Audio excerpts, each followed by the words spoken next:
This episode of the Beauty by AVIC podcast is brought to you by Beauty Technology.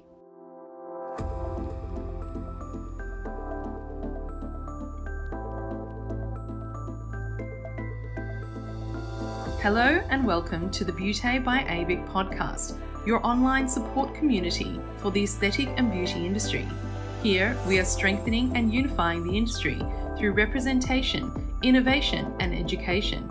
This is a platform created and dedicated to the aesthetic and beauty industry, valuing unity and advancement.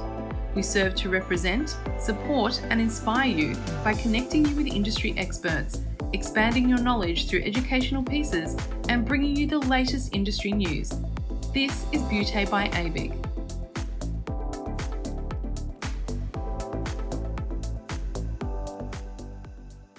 I'm your host, Stephanie Miller, and today's guest is Jacintha Murphy from the Aesthetic Co., owner and founder of the Aesthetic Co. and cosmedshop.com.au, Cosmetic Injector, and registered nurse. Jacintha is also a mother of two and knows firsthand how hectic and exhausting life can be and the effect that our appearance can have on our confidence and well-being. With the desire to create a clinic that would be a place for her clients to escape to, a place where their confidence would be boosted, and a place where they can walk out of feeling on top of the world, the Aesthetic Co. was founded. Always learning, training, and advancing her techniques and treatments, Jacintha has a burning passion for educating young adults on how taking those small steps to look after their skin can greatly impact their skin health in the future. Jacintha knows all things collagen when it comes to the skin and body.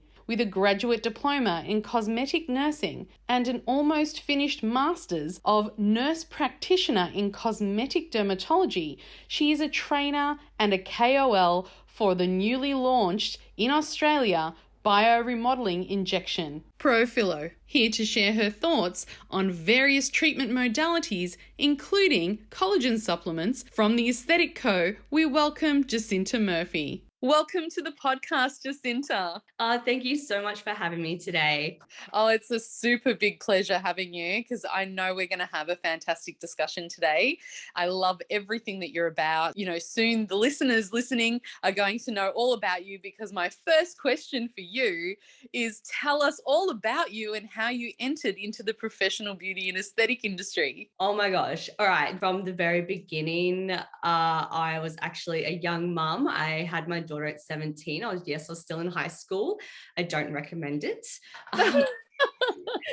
Well, I was looking at you, and when you said I'm a mum, I thought, wow, you must really look after your skin. You look very young. Thank you. I usually just say I'm really good at what I do.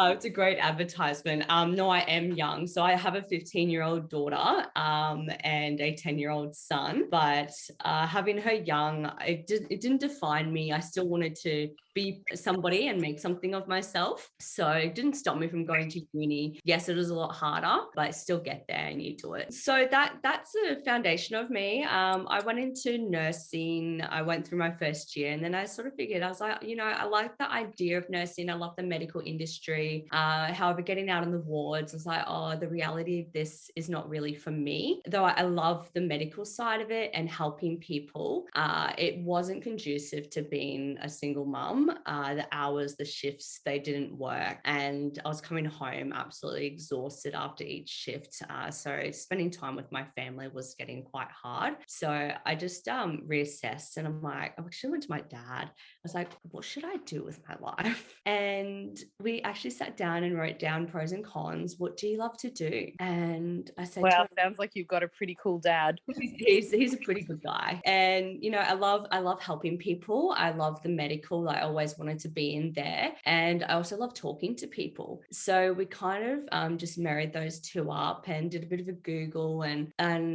worked out, I was like, oh, I might do medical sales. That sounds like fun. So I actually went through my uni degree with that as my endpoint for an ambition. And I did get there after a few years. So I went and worked in the hospital. I worked on the wards. I worked in emergency. I did hemodialysis. So lots of needles. Then I went to pharmaceutical pharmaceutical sales, did a little bit of medical device sales as well. And it was just getting too much. As much as I loved it, the hours were really long and I was missing out on my family growing. Yes, yes. So I understand. I think a lot of people listening to this are going to resonate with what you're saying now, that work-life balance. absolutely. And I think a lot of people do come into the industry of cosmetic injectables, which I do now, looking for that work-life balance. And how I did come to the cosmetic injectables is actually one of my bosses suggested it to me. She's like, you're really artistic and it's still medical. Why don't you go look at that?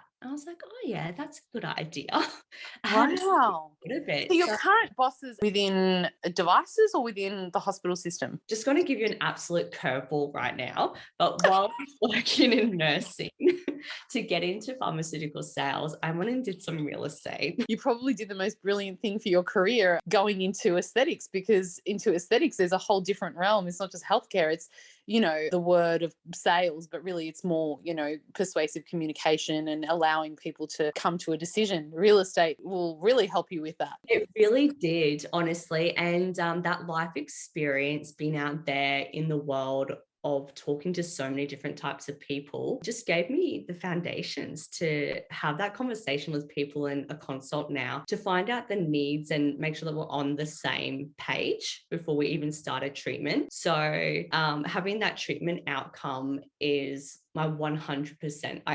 My care factor. This is my career now. I've absolutely found what I love to do. Oh, you're just speaking to my heart right now. And I think so many people listening to you right now are thinking the same. But go on, tell us, what's your calling? I just want to help people feel better in themselves. And in this industry, so many people get taken advantage of. So my passion is to educate people how the industry works and look natural, look the best, feel yourself. You don't have to go in and spend thousands of dollars. You can just have a little bit here and there. And, if you don't feel comfortable with someone, go to somebody else.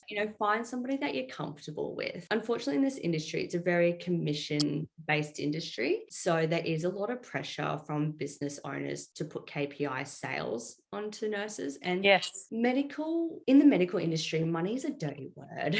We don't like talking about how much something's going to cost because that's not how we're taught. We go through uni and we're very blessed in Australia with our hospital. We have a Medicare. We don't have to pay much out of pocket for anything. So that's not something that comes to mind. And cosmetic injectables is, of course, it's private. So it's a consumer-driven business. And when we have a lot of business people without that healthcare side of it coming into it, you do get a lot of pressure. And I have been in situations where some owners have put that pressure onto me. I'm a very big advocate of that as well. So I try to put myself out there for other injectors and help mentor them if they have any questions and give them that support that, you don't have to be in that situation. Your ethics, your medical ethics is so important. Stick to your guns. No, I love that because, a patient comes to you, they're vulnerable, they're wanting to improve themselves, they're wanting to improve their confidence. So there's this balancing act, if you can picture a scale. One end of it is, this is a business and it's a financial transaction. But the other end of it is you're really needing to care for this person in their most vulnerable state, and do things that are ethical by them, helping them to realize the dream of how they want to translate their inner self through their outer looks or their presentation, is a journey that you can help them with. It costs money, but it's not the only thing that's important. But at the same time, in our industry, we need to be able to have the confidence to recommend, prescribe, and not freeze up over the money aspect of it, because it's pretty much not, I think, as big a deal it is to the patient as it is to the person recommending, because the patient and the client are happy to pay for that service. I think that in our industry, we do have a lot of therapists and nurses that are very conscious about that money transaction, but we should love that because our whole lifestyle, our our whole lives are based on that. It's not a bad thing, but we need to just be able to do it so ethically, right? Exactly. And we need to value our skills. Mm. Not there just to give a free service as well, as much as we'd love to, but this is what we've chosen to do as a career. So I think that's another really big thing that we need to do. And what you've just said, I think is going to resonate with everyone, Jacintha, because, a 20-minute treatment that you perform has taken you how long to perfect and how long to learn your whole journey. You going through school, medical school, becoming a nurse, doing all the things that you did in hospital, going to real estate, then going to learn cosmetic nursing. That 20-minute treatment incorporates all of your knowledge and expertise. Sure, it's 20 minutes. Maybe we can give you a discount on it, but really you're discounting who you are and what you've learned. Yes, absolutely. I think a lot of people don't realize how much work we do put into upskilling ourselves to come into this industry. Unfortunately, there's no gold standard in regulation at the moment because of, we're nurses, doctors, dentists doing these treatments, but there's no postgrad. You don't have to do a master's. So there's so many private companies out there doing weekend or week courses, and then you can go do a graduate certificate or you can do a master's. So personally, I've spent over $50,000 to date to get to where I am to be able to provide a treatment. And, I take a lot of pride in getting good results for people, even though they're spending a couple $100 to $1,000, maybe two, in one treatment, but people save up for that. I think it's so important to give the best outcome every single time and to value if there's any consumers, I suppose, on here, value what your injector has gone through to get to where they are to give you the best anti-wrinkle treatment. It's not all the same. It's the same product, but it's the person applying it for you. Absolutely. It's all their knowledge, their understanding of facial anatomy, also their creativity and what they see in that person's face and how they interpret what that person wants to project is so important. So the communication factor is huge, isn't it? Don't you think? Oh, absolutely. Nail on the head. Biggest thing in what we need to do. I always tell people 98% of my job is the communication and setting expectations and making sure that we're on the same page. Because at the end of the day, if you're not, you're going to provide a treatment and that person's not going to be happy. Now talking to you and hearing about your experience and how passionate and dedicated you are, really super excited to talk to you about treatments because I can hear the passion that you have for this, and I can imagine how much study and work you've done on researching various types of treatments and products. When you're looking for, being a therapist or a patient, when you're looking for the right skincare and treatments for yourself or even for your client, Jacintha, what's the most important thing that we should be looking for? Yep. So as a business to introduce a product to sell, what I look for is the science behind it. Is it going to be effective? Is it going to give you the outcomes you're looking for?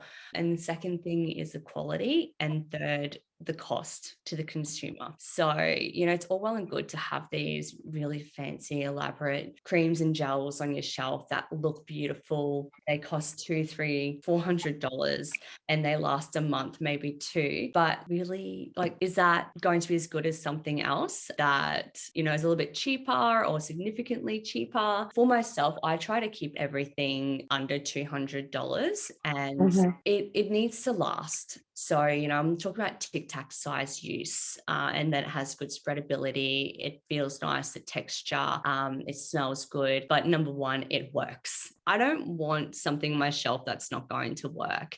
And if it's not going to work for one person, I'm not going to sell it to them. I don't want it sitting on their shelf, taking up space. They could have spent their money on something else. I hear what you're saying, and I think everyone is going to resonate with what you've just said. It's our reputations, right? You as well. It's for the patient, but also you're recommending something that the patient is not going to use or not going to benefit from. They could be redirecting their funds and their dollars to something that makes an impact. As we were talking about, they're happy to spend. It's just on the right thing for them, right? Exactly. And I meet so many people and I used to do it, all the different moisturizers or shampoos, conditioners, just to find the right one. So I'm really big on samples as well. I love companies that will do little sample sizes so I can actually give give a couple of samples to my clients first so they can try it, make sure that it suits their skin, and then they come back and buy it. And, I want these clients for the rest of their lives, and I want them to tell them their friends about me as well. So it's not about that single transaction or, maybe having them for a couple of treatments. I want to grow with them and see them for the next 30, 40, 50 years. I think that's what we all want. We want to create a family of clients and patients that trust us, that recommend us, that we can actually be part of their journey, because that's the whole special part of it, isn't it? Is when you get the client, when you get the person in and you're able to see them transform over the years, to help them with their confidence issues and things like that. That's a very special part of our job. Yes, that's what brings me the most joy, to be honest. I just love helping people. Like you said before, they're vulnerable. They're coming in, and even injectors, I treat a lot of them. We all have our own vulnerabilities, or we have a deficit, and we're in the position to help them. So if we can do whatever we can to the best of our ability and what we know, we're doing all we can for them. We're doing our job right. Oh, amazing. And so tell us, in your experience, talk to us a little bit about medical devices. There's so many different types there on the market. Some of them are so expensive and they're almost out of reach. And then, you have, I wouldn't say lower end of the scale, but lower end of the price point. Tell us a bit about what should we be looking for when we're looking for a medical device? Do you have any recommendations? If you could just give us some advice in that respect, it would be great. Yeah, of course. Honestly, there are so many things on the market. So, the first thing you can say to a sales rep, do you have any white papers? Do you have any peer-reviewed studies? And just because it's expensive doesn't make it good, right? We have brands out there, like, for example, like your Tiffany & Co. Silver.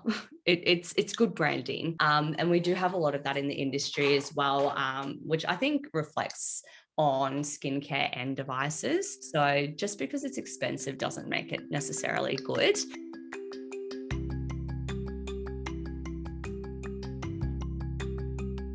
With Beauty Technology, we can embrace aging gracefully and take care of our bodies. The days of outdated one-dimensional concepts such as beauty is pain are long gone. The concept behind Beauty Technology is that beauty is self-care. Beauty is feeling good within ourselves. Beauty is technology.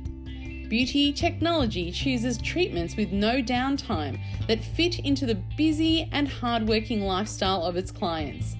Always looking for technologies that are backed by science and treatments that are truly unique, Beauty Technology celebrates with individuality and strives to deliver custom experiences with every treatment. To learn more, visit www.beautytechnology.com.au. Beauty Technology, changing the beauty, anti-aging and wellness industry, one piece of technology at a time.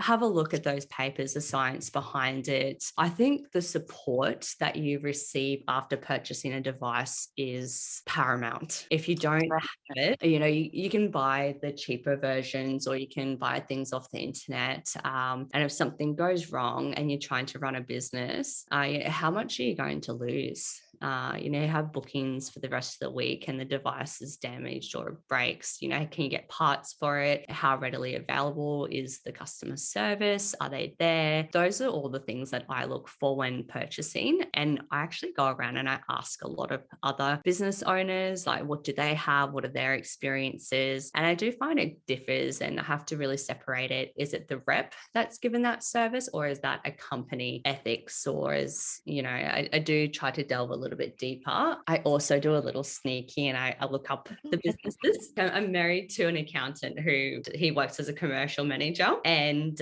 so he's taught me a lot of the business side of things. So even before I've gone and worked for companies, we go and look them up and we see how they've been operating. Are they, they making profits or are they at losses? All of that sort of stuff. Are they growing or are they skeleton staff? Why were they like that? So then it sort of gives you an indication of the longevity of the business, because it realistically in this economic, after COVID, unfortunately, we do have quite a lot of zombie businesses.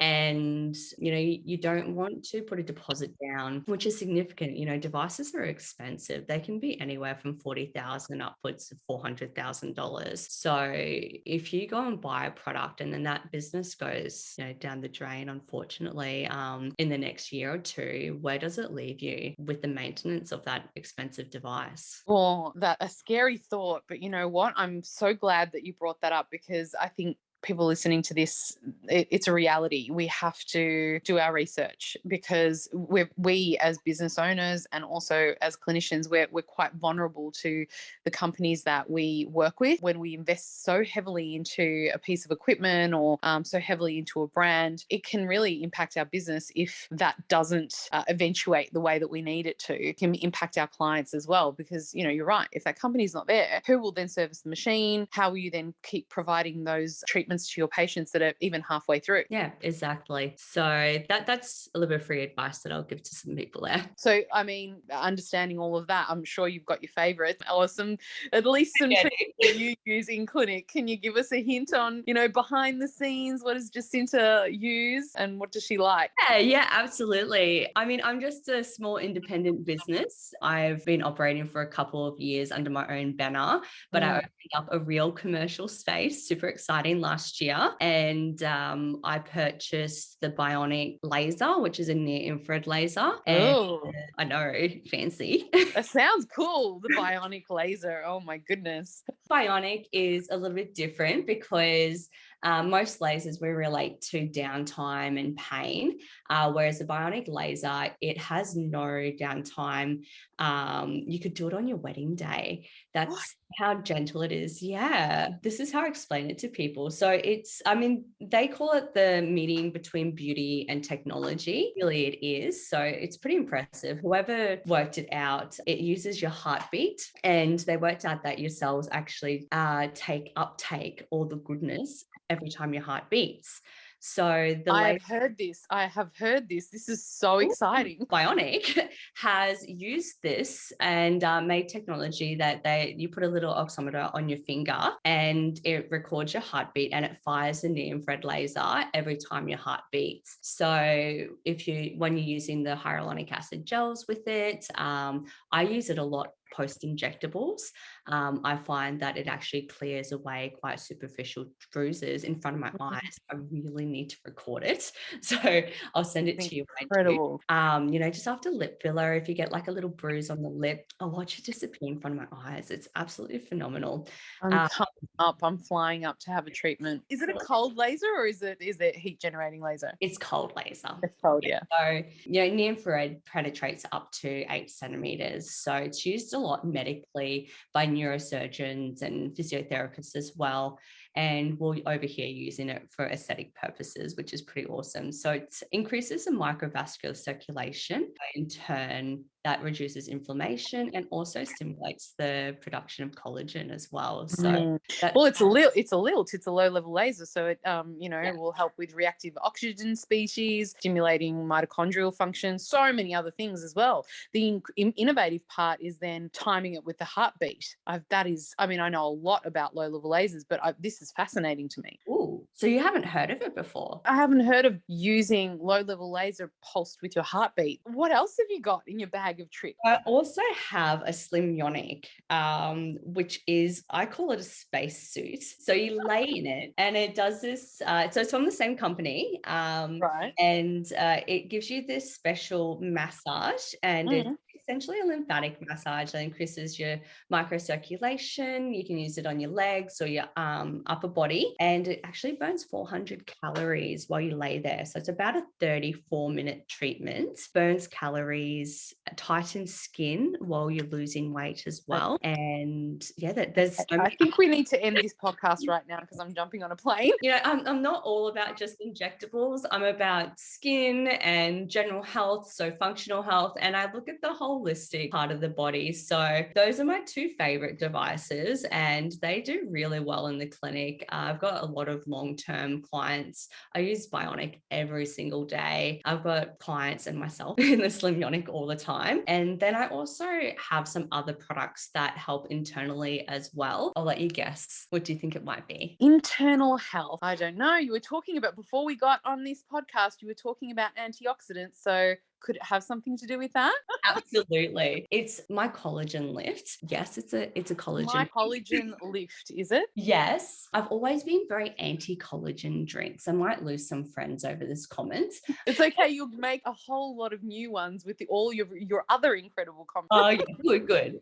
So this particular product it is a collagen drink, but that's not what I like about it. It's more about the antioxidants. So when I was first introduced to it, they're like, "Oh, look at this! Like, it's got all this collagen in it. It's 100% bioavailability." I'm like, "Oh yeah, yeah, yeah."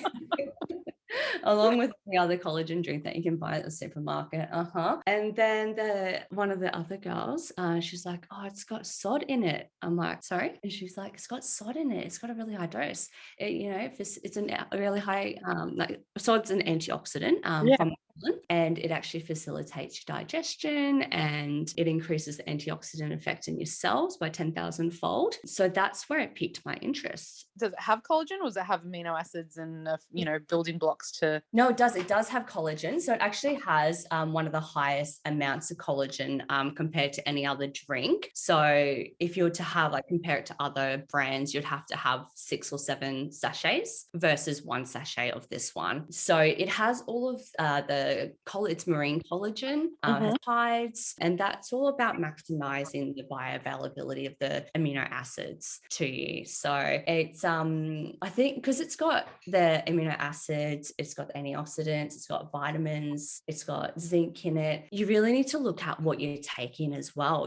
So this is your multivitamin. You can in other things, and I take this daily. It's just given me so much energy. It's facilitated my gastric system. That's why I like it. Yeah, that's what I was going to say.